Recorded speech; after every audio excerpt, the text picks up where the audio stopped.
कहा भैया देख चल, लेकिन गेंद हमारी यही देगा। कन्हैया बोले ठीक है, तुझे तेरी गेंद यही देगा। आज श्रोता बंधु, भगवान श्याम सुंदर ग्वाल बालों को लेकर के यमुना के किनारे पहुंच गए। और यमुना के किनारे पहुंचे तो देखा भक्तों, भगवान श्याम सुंदर ने गेंद खेलने की तैयारी कर ली। अब भैया मनसुका चोर हुआ, कन्हैया श्री दामा ग्वाल बाल सभी खेलने को तैयार हो गए। आज श्री दामा कन्हैया से बोला, देखो भैया खेलो खूब, लेकिन खो ना जाए, ध्यान रखना, क्योंकि भैया मेरी मैया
श्रोताओं, जिस समय दामा बोला मैं खेलने के लिए ही आया हूं, लेकिन तुझे मालूम होना चाहिए कन्हैया गेंद न खोए। कन्हैया बोले चिंता मत कर, बार बार वही बात, चल खेल।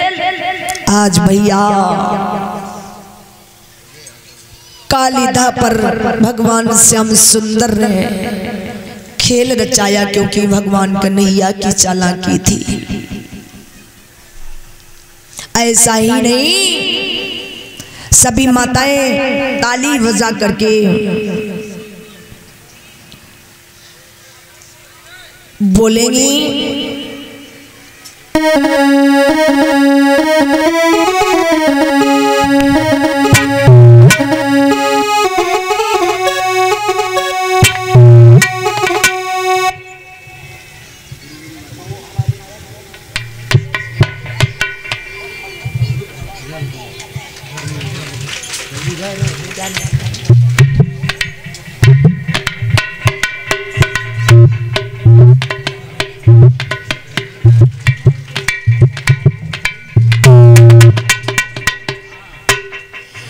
और नोटों के हार से मुझे सम्मान दिया है श्रीमान राजवीर सिंह शाक्य प्रधान जी की तरफ से सम्मान आया है, जो नंगला भग्गू निवासी। मैं भगवान से कामना करती हूँ सदैव प्रसन्न बने रहें और 101 मुद्रिकाएं मुझे दे करके मान सम्मान बढ़ा रहे हैं। और आइए एक बार हमारे प्रधान जी के लिए जोरदार तालियां सभी लोग।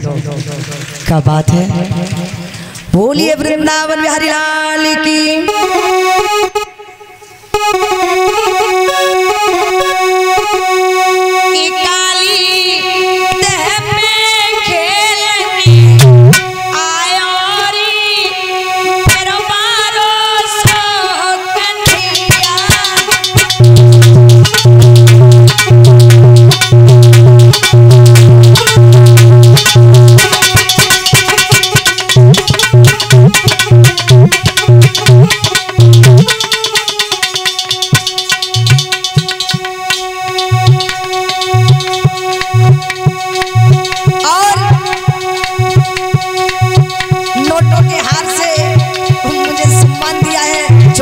पुत्र जुगनू ने, मैं भगवान से कामना करती हूँ प्रसन्न बने रहे, यूं ही आगे को बढ़ते रहे। एक बार छोटे से बच्चे के लिए तालियां बजा दे भैया।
बताओ, कुछ देर तो हंसी आई, फिर बाकी बाद में 1200 कन्हैया ने कहा सही से बोल ले माताएं, ताली बजाओ भैया। अरे हमारे भैया दादा सभी लोग ताली बजाएंगे कि काली तपे खेलने आयोरी मेरा 1200 सखिया।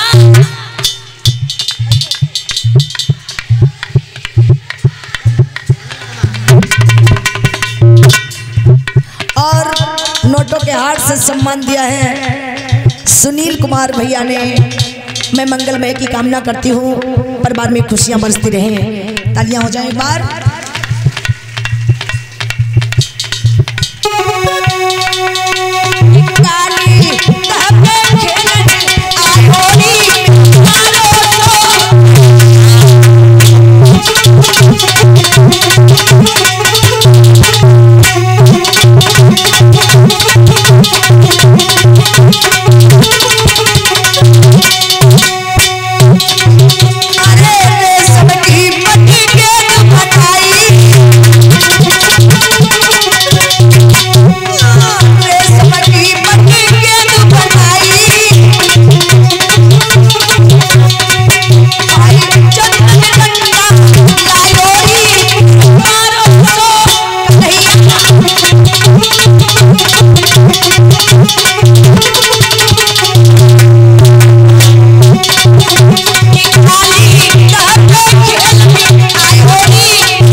मेरे भैया आज भगवान श्याम सुंदर ने खेल प्रारंभ कर दिया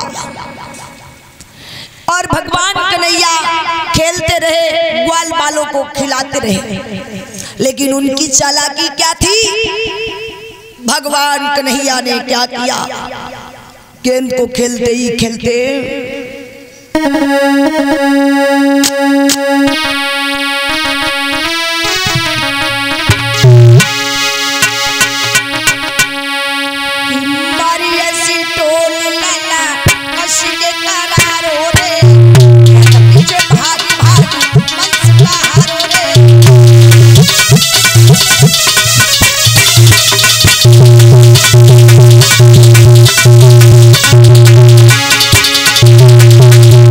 भगवान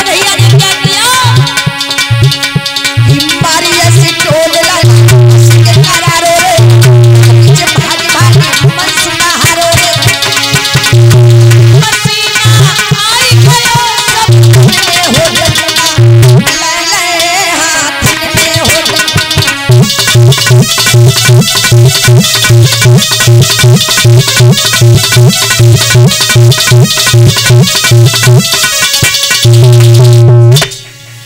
भगवत श्रोताओं, भगवान कन्हैया ने गेंद को खिलाते खिलाते और खेलते खेलते चालाकी से गेंद को यमुना में फेंक दिया और गेंद जैसे ही यमुना में गिरी, आज श्री दामा आया, कन्हैया का पीताम्बर पकड़ लिया और जवाब दिया, कन्हैया तूने मेरी गेंद, क्या कहा था गेंद खेलने से पहले? कन्हैया बोले, अरे तो क्या हुआ, खो गई, गिर गई, धोखे से गिर गई भैया, जानबूझ के नहीं डाली है। जवाब दिया, मैं जानता हूं कन्हैया, ये तेरी चालाकी है, तूने मेरी गेंद को यमुना में डाल दिया, पहले मेरा कहना सुन। कन्हैया बोले, क्या? देख, चाहे तू रो और चाहे चिल्ला और चाहे कुछ कर, मुझे मेरी वही गेंद चाहिए। कन्हैया बोले, अरे मैया पे दूसरी बनवा के दे देंगे भैया। जवाब दिया, ना वही गेंद। कन्हैया ने काफी समझाया लेकिन नहीं, कन्हैया का पीताम्बर पकड़ लिया, कन्हैया को क्रोध आ गया। जवाब दिया, एक तमाचा अगर लगाना तो तेरे मुंह से खून आ जाएगा। जानता है तूने आज उस सड़े हुए चितले पर हमारी अहमियत खत्म कर दी, मेरे पीताम्बर को पकड़ लिया। तुझे नहीं मालूम है, तू नहीं जानता है, मेरे पीताम्बर को छोड़। दामा बोला, कन्हैया अगर तुमने माखन मिश्री खाया है तो छाछ मुझको भी मिलती है। हाँ याद रखना, अगर यही बात है तो आओ लड़ लो, हमारी भी लाठी हिलती है। हाँ आओ। उसी वक्त श्रोताओं, भगवान कन्हैया ने कहा कि मेरे पीताम्बर को छोड़। कन्हैया ने झटका दिया, अपना पीताम्बर छोड़ा लिया। एकदम से दामा कहने लगा, ए कन्हैया तू हमारी गेंद नहीं देगा, कोई बात नहीं, अब क्या तू बच सकता है? कन्हैया बोले, क्यों? कहा, तेरे मामा भोजराज कंस ने कमल के पुष्प मंगवाए हैं, इतने बड़े ताकतवर बलवान हो तो जाकर के कमल के पुष्प दे आओ, दे आओ। जो तुम्हारी मैया कोना में मुंह देकर रो रही है, हाँ बाबा रो रहे हैं और हमसे तुम ये बलवानगिरी दिखा रहे। कन्हैया ने जवाब दिया, है दामा ये तो तूने बहुत बड़ी बात कह दी, तो ठीक है, तेरी गेंद और मामा के जो पुष्प हैं वो अतिशीघ्र लेकर के आता हूं। उसी समय भक्तों, भगवान कन्हैया कदम के वृक्ष पर चढ़ के अपना पीताम्बर कमर से बांधा और यमुना में कूद गए और इधर ग्वाल वाल भागे। मैया यशोदा बाबा नंद को खबर दी, सारे नगर में खबर फैल गई कि कन्हैया यमुना में कूद गए। श्री दामा ने बहुत बुरा भला कहा, कन्हैया पर चैन नहीं हुआ। आज यशोदा मैया, बाबा नंद, सभी गोकुल के नर नारी वहां उपस्थित हुए। यशोदा मैया यमुना में गिरने को भागी, वैसे ही बलदाऊ भैया ने पकड़ लिया। जवाब दिया, मैया तू नहीं जानती है, कन्हैया कहीं नहीं गया, अभी थोड़ी देर में आ जाएगा। मैया काफी देर इंतजार करती रही लेकिन भगवान कन्हैया नहीं आ पाए। जवाब दिया, कन्हैया नहीं आया, बलदाऊ मैं प्राण दे दूंगी। कहा बलदाऊ भैया ने, मैया वो नर हैं या नारायण हैं तुम्हें नहीं मालूम है, हम बता रहे वो एक अवतारी है। यशोदा बोली, चाहे नर हो चाहे नारायण हो चाहे अवतारी हो, लेकिन मैं कन्हैया के लिए भिखारी नहीं, मेरा कन्हैया मुझे वापस दे दो, आज मैं तुम्हारे आगे भीख मांग रही हूँ। बलदाऊ ने जवाब दिया, तुम चिंता ना करो मैया, अतिशीघ्र कन्हैया आएगा, चलो वापस चलते हैं। आज श्रोताओं, बलदाऊ भैया सभी को लेकर के जिस समय घर पहुंच जाते हैं। इधर भगवान कन्हैया जो हैं वो कहाँ पहुंचे हैं सुनिएगा। जहां कालिया नाग सो रहा है, नागनिया पहरे में खड़ी हैं। भगवान श्याम सुंदर को आते हुए नागिनियों ने देखा है तो मुस्कुराई और बोली, बहना तुम्हें मालूम है इस सामने से एक बालक आ रहा है, बड़ा सुंदर है। दूसरी बोली, हाँ सुंदर तो है, जबकि नाक पे गुस्सा रहते। हाँ अच्छो तो है, हमें लगत है कि जो मैया से रूठ गए। आपस में नागिनियां बातें करने लगी। भगवान कन्हैया दूर से देख रहे हैं। नागिनियां हंसी। भगवान कन्हैया बोले, नागिनियों क्यों हंस रही हो? नागिनियां बोली, लला लौट जाओ, तुम्हारे माँ के जो भाग्य हैं वो बहुत अच्छे हैं। तुम्हारे घर पे जिसकी वजह से तुम बच गए हो वो तुम्हारे घर पे बड़े भाग्यशाली लोग हैं। तुम्हारी किस्मत बहुत नीक है, तुम लौट जाओ। कन्हैया बोले, क्यों? क्योंकि बेटा मेरे पति अभी सो रहे हैं और तुम आ गए। अगर मेरे पति जागते होते ना तो तुम्हारे एक फुसकार मारते और एक फुसकार में तुम बिल्कुल काले हो जाते, हड्डी को सुरमा बन जाते। कन्हैया बोले, हम तुम्हारे पति से ही मिलने तो आया हूँ, क्योंकि मैंने सुना तुम्हारा पति बहुत ताकतवर है। हाँ मेरे पति बहुत बलवान है, ताकतवर है, बलवान है, अभिमानी है, घमंडी है। अरे तुम्हारे पति से मिलने आया हूँ, चलो इन्हें जगाओ। नागिनिया बोली, लला जाते कि ना जाते? जाओ। कन्हैया बोले, जगा रही हो या मैं खुद जगा लूं? नागिनियों ने काफी मना किया लेकिन कन्हैया नहीं माने और कालिया नाग की पूंछ पर अपना पैर रखा और जैसे ही दुम को पकड़ के दबाया तैसे ही नाग एकदम से जाग गया। फुसकारता हुआ भगवान श्याम सुंदर के शरीर से लपट गया। भगवान कन्हैया और कालिया नाग में परस्पर मुठभेड़ होने लगी और भगवान कन्हैया के जैसे ही शरीर से लपटा तो भगवान श्याम ने देखा, अब तो मेरा चारा नहीं चल रहा है, इसने मुझे अपने शरीर से लपेट लिया। भगवान श्याम ने अपना शरीर गर्म कर दिया। कालिया ने एकदम छोड़ा और दूर हट गया। भगवान श्याम सुंदर ने वैसे ही कालिया नाग को नाथ लिया। कैसे? कालिया जैसे घबराया और दूर हटा वैसे श्याम ने हाथ किया और नाथ लिया।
समय भगवान कन्हैया ने कालिया नाग को नाथ लिया, एक बार जोरदार तालियां सभी लोग।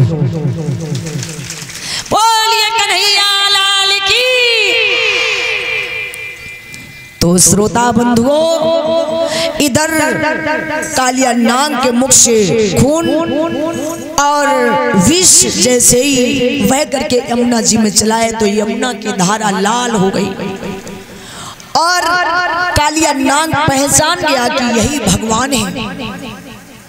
उसे अपने पूर्व जन्म की याद आ गई, जो भगवान ने वायदा किया था। ऐसा ही नहीं श्रोताओं, भगवान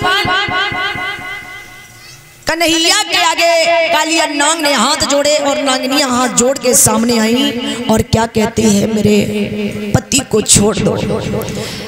प्रभु, मैंने समझ नहीं पाया कि आपका अवतार हो चुका है, मैं नहीं जान पाई,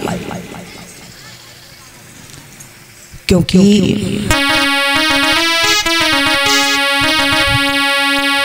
तामसी जीव है स्वामी,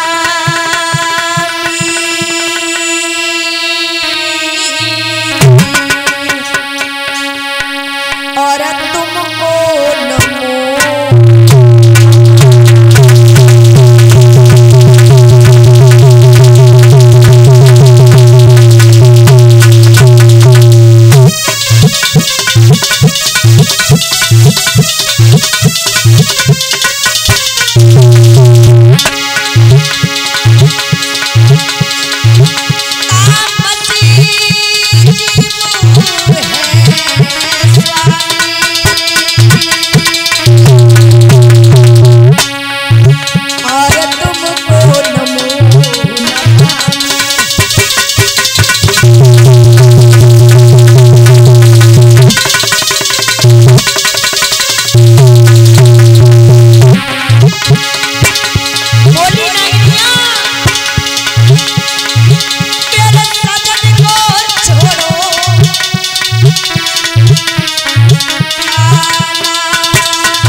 मेरे श्रोता बंधु, जिस समय नागिनियों ने प्रार्थना की है भगवान श्याम सुंदर को, समझा के बोले हैं माफ कर दो, मेरे पति से गलती हो गई। समझ नहीं पाए हम लोगों में से कि आपका अवतार हो गया है, मेरे पिया को छोड़ दो।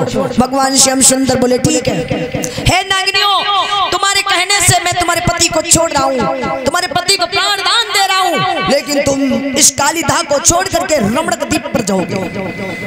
कालिया पुनः बोला, कन्हैया हे प्रभु, रमणक द्वीप पर मुझे गरुड़ नहीं रहने देगा। भगवान कन्हैया बोले, मेरे पैरों के निशान तुम्हारे शीश पर बन चुके हैं, गरुड़ तुम्हारा कुछ नहीं कर सकता है। कन्हैया बोले जाओ, लेकिन मेरा काम करते जाओ। बोले क्या? कि वो गेंद है वो और 2 छपरिया कमल के पुष्प, वो मुझे ला करके दो और यमुना के बाहर तक अपने पीठ पर सवार करके छोड़ो। कालिया नाग ने वही किया, भगवान कन्हैया को वो गेंद और पुष्प दिए, अपनी पीठ पर बिठा करके यमुना के बाहर छोड़ दिया। और सभी लोग ताली बजाते हुए बोलेंगे।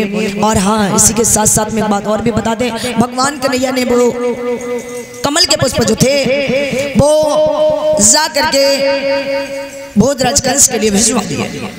गेंद दामा की दे दी।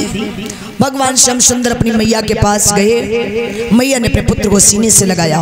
बोलिए कन्हैया लाल की। ताली बजाते हुए है।